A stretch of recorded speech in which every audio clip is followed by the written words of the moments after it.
AP Stats, one page and one page only. So, and I think it's pretty straightforward. It's combining everything we learned today. All right, so first of all, this is so important. Even when there's a clear relationship between two variables in a scatter plot, the direction of the association describes only the trend of the data, or the correlation, and not a cause.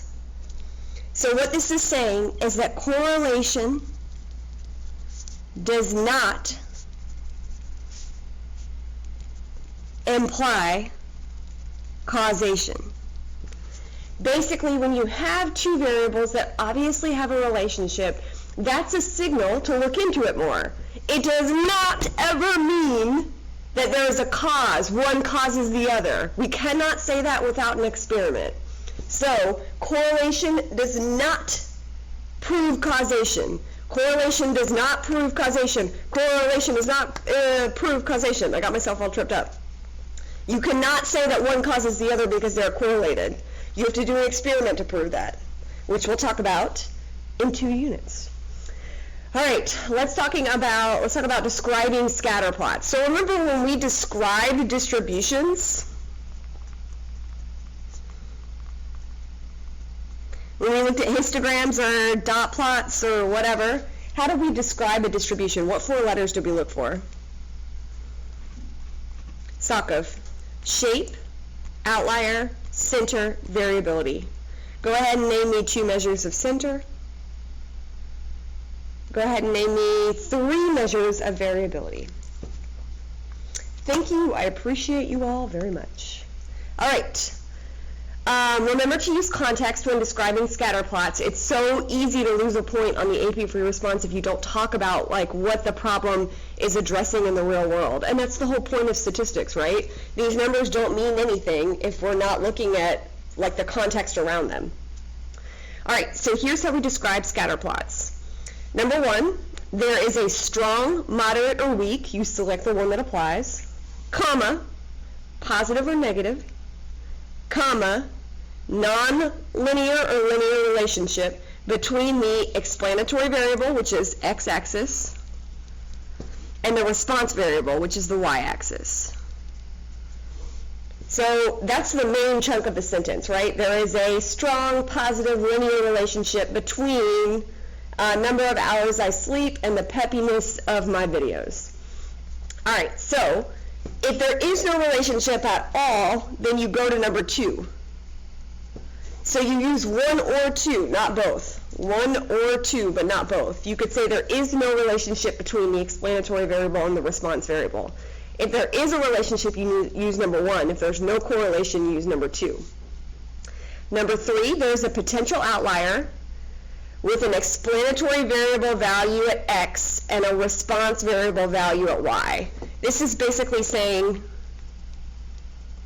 name the ordered pair of the outlier. Tell us where it is on the scatter plot. All right, if there are no outliers, if there's clusters instead, you use number 4. There are 2 main clusters around the points explanatory variable x and response variable y. Tell us where the cluster is.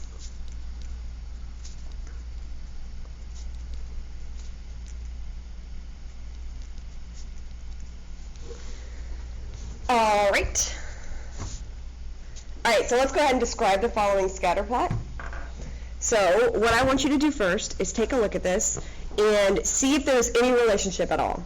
So tell me in the Edpuzzle, yes, there is a relationship, no, there is not. Okay, so there is a relationship, so we're going to use sentence stem number 1, which was, there is a blank, comma, blank, comma, blank relationship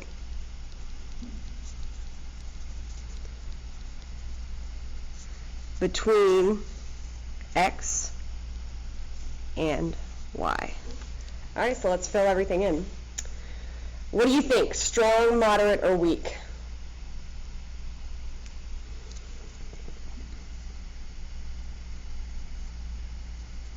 I would would say strong. You could have also said moderate. I think both answers would have been accepted. You could say a slightly strong. All right, so there's a strong. Now tell me, is this positive or negative? I hope you said positive, because it's going up from left to right. And then this is obviously linear. It has a linear pattern, right? So there's a strong, positive, linear. You could have said moderate or moderately strong. Why don't we say that? Moderately strong. We'll use a qualifier. Relationship between.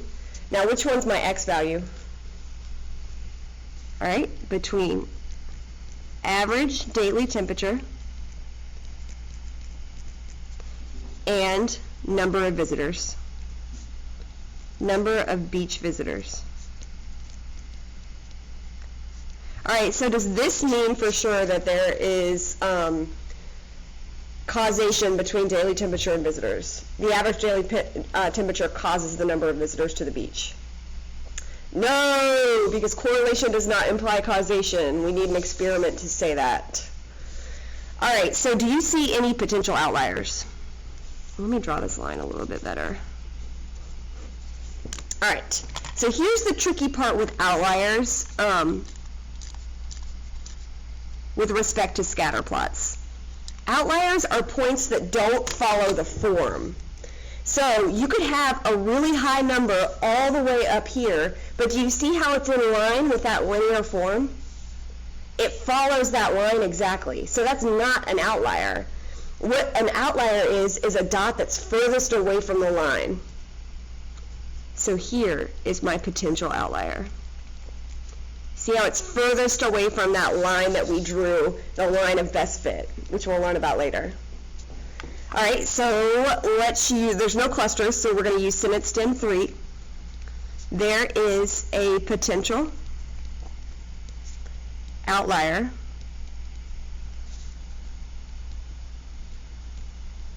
with an average daily temperature of, let's see, that's about 87 degrees Fahrenheit.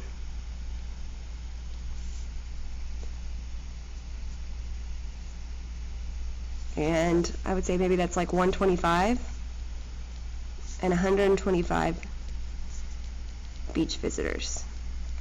So we basically said where it was on the scatter plot. We're describing the point. We said it's at basically 87, 125. You don't need to write this ordered pair. I'm just kind of saying like how I got these numbers. All right. Go ahead and try number 5 on your own. So you're going to pick either number 1 or number 2 to do a sentence stem. And then you could do 3 and 4 if there's outliers and clusters. You don't need to choose between 3 or 4. All right. The scatter plot below shows the relationship between the duration in minutes of an eruption and the interval time until the next eruption in minutes of Old Faithful for a particular month. Describe the relationship in context. All right, so there is a relationship, so you should have chosen number 1 instead of number 2. So we're going to say there is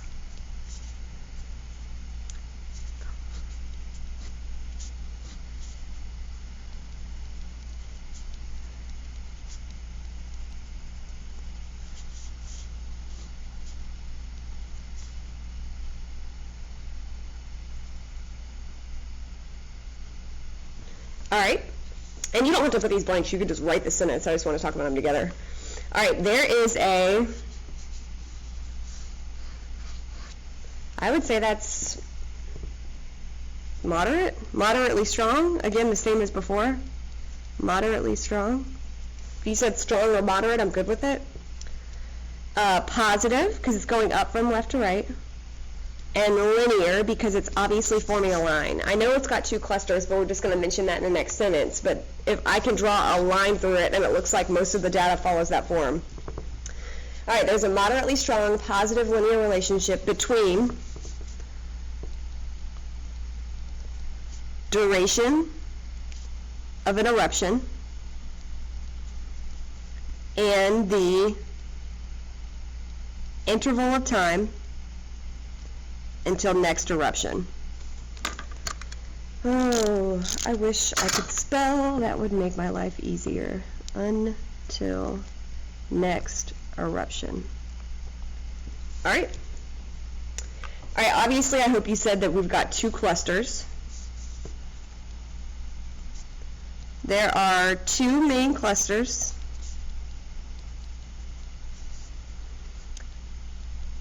Around duration time of 2 minutes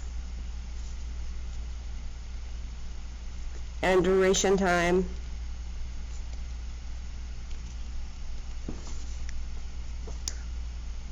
of 4.25 minutes. All right, that tells me my X value of 2 minutes here and 4.25 is about here, so that tells me my two main clusters. If you also said 2 minutes and, yeah, we need to go ahead and mention the Y value as well, so we can tell where the clusters are at. I'm sorry about that. I should have done that. My bad. Around 2 minute duration.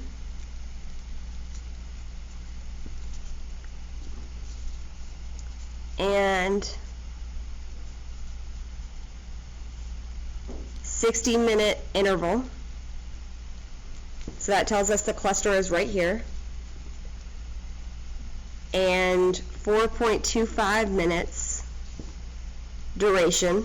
That tells us it's the X value. And it looks like about